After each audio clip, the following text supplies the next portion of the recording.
Ah, Legend of Grimrock 2, an RPG that truly honors the Hold style. it! You are not doing this adventure without me. Did I hear someone say adventure? Adventure! Yeah! Oh, come on, guys, I'm recording in here. Fine, you can come. Any other assholes want to thrust themselves into my video? Aw, I'm not an asshole. Either way, we're just gonna have to make our characters. Alright, so we punch in these options and... whoa, look at all these numbers. No explanations or context, they just expect you to try things and learn from your experience. I think I'm in You love. fucking what? What a pervert. Well, you can tell there's a lot here, but I don't want to ruin the fun for you by talking about any of this in detail. Suffice it to say, the system is simple enough to grasp while also being complex enough to come up with some crazy outside-the-box ideas. Hey Nathan, do you think I could, like, dual wield? That's easy enough. Could I do that dual wielding from the back row, perchance? Yeah, I can do that. If I put enough points into accuracy, you can use melee weapons from the back row. So basically, Nathan, I want to have your back, so to speak. I want to be in a back row. I want to have a good, clear vision of your behind. I can get, like, you know, good access from the rear. I don't really know. But what about ranged? Can I, like, have a bow or a crossbow or something like that? Do you want to use melee weapons from the back row and also a bow? Basically, I just want to be, like, a witcher, I guess. You're an idiot.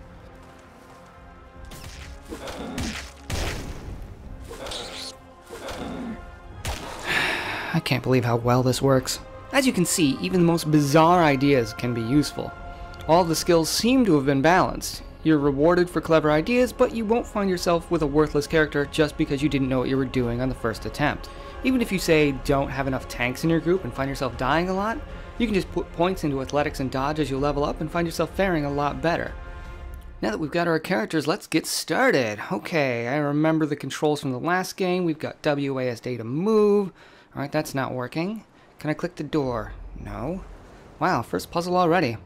Let's have a look around. Well, it's very pretty. Don't remember it being this pretty outdoors last time. The stick, you idiot. Nobody wants to hear your stupid fucking narration. Just click the stick, man. Pick it up.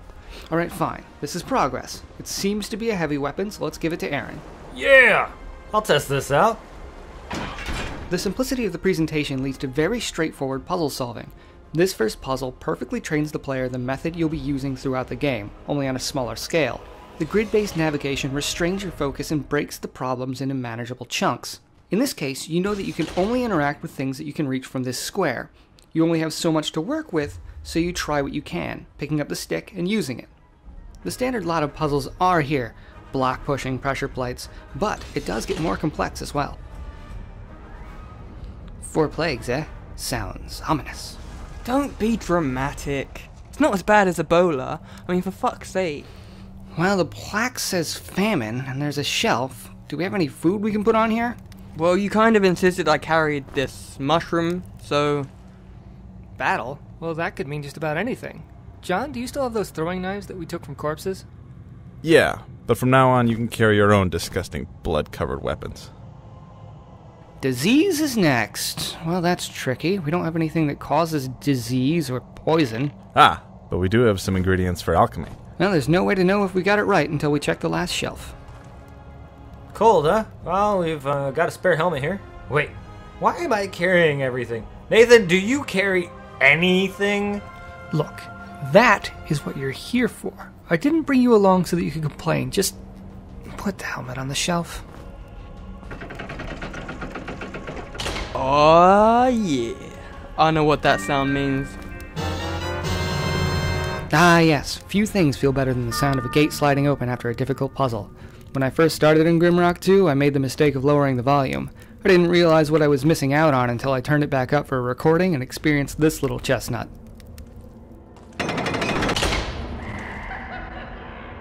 What was that? As you walk, enemies hobbling around in the darkness screech, scratch, and moan, sometimes even on the other side of walls and gates. It combines with the difficulty of the system to create an atmosphere of apprehension, especially when you think you've cleared a room, but you can still hear someone far off in the dungeon, ready to stab you in the back the second you lower your guard. It's damn creepy.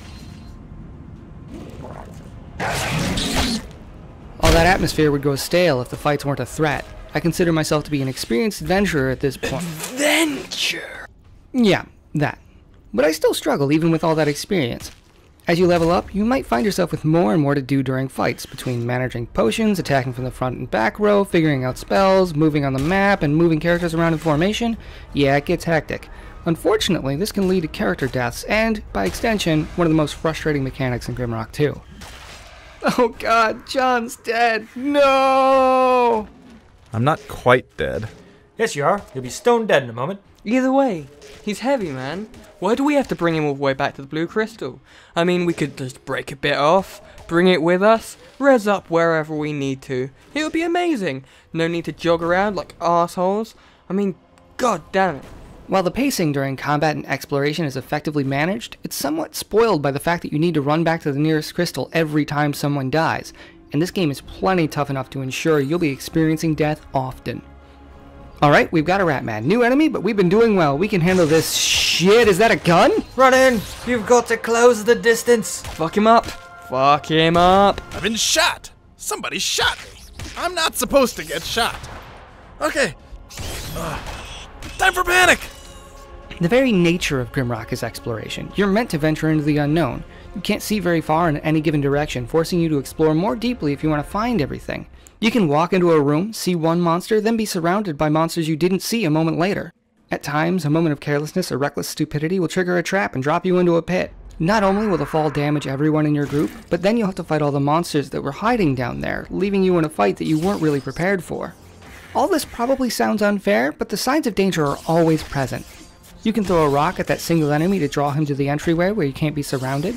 If you keep your eyes open, there's always a sign warning you of traps or a puzzle to circumvent them entirely.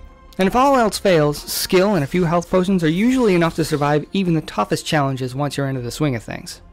If difficulty is one of the pillars on which Grimrock is built, another is freedom. You have the freedom to build your character as you please, freedom to explore at your own pace, freedom to find different ways of solving problems, and freedom to make stupid mistakes, like jumping into a river without knowing where to climb out, or casting fire spells through a metal gate. I'm helping! I should not have done that. I could talk about the various reasons I love Grimrock for hours, but half the fun is in the discovery, so I'll leave you to it. It's $23.99 on Steam. If you have even a passing interest in challenging RPGs, you owe this to yourself.